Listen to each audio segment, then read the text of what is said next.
What do you think, if you could take this data, that spreadsheet, and what you've learned in these last 2 years, what do you think a possible vision for a future of Ashland would be? Would it be like more smaller ambulance, like Sprinter type van vehicles? Would this be the kind of thing that would actually be an income stream for the city?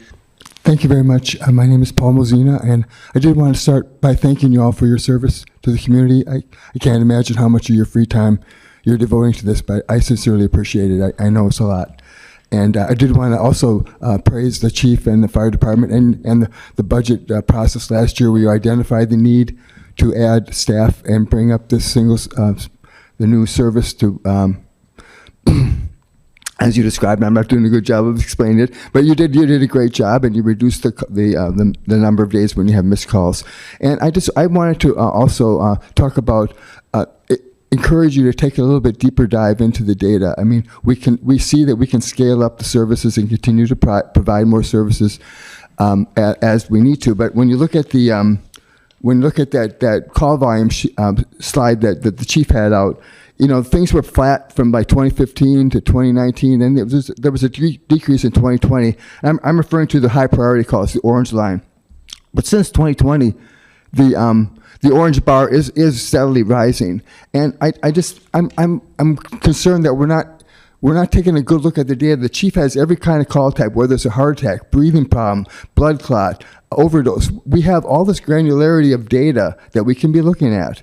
And maybe there's some more data that we need to capture at the time of intake when the 911 call appears, or maybe the chief already has all this data. But I think I would like to see a much broader presentation of what's going on in the fire department with these calls.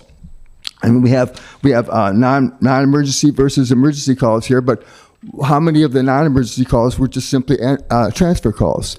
Or, so that's what I would like to see you do. And I did send you an email with some suggestions of some things that I thought would be just some simple practical solutions. I thought you could hire an analyst to hire someone to do an analysis of the data to gauge the significance of trends based on priority and call type, factor, and age and sex.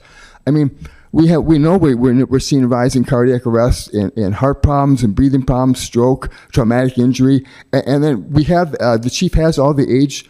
I sent you some graphs with ages and sex broken down. If you look in it, and you might say it was cherry picking, but when you're looking for a signal, you are cherry picking. You're saying what is unique about what's happening here. So it's not unfair to cherry pick when you're looking for signals that need attention.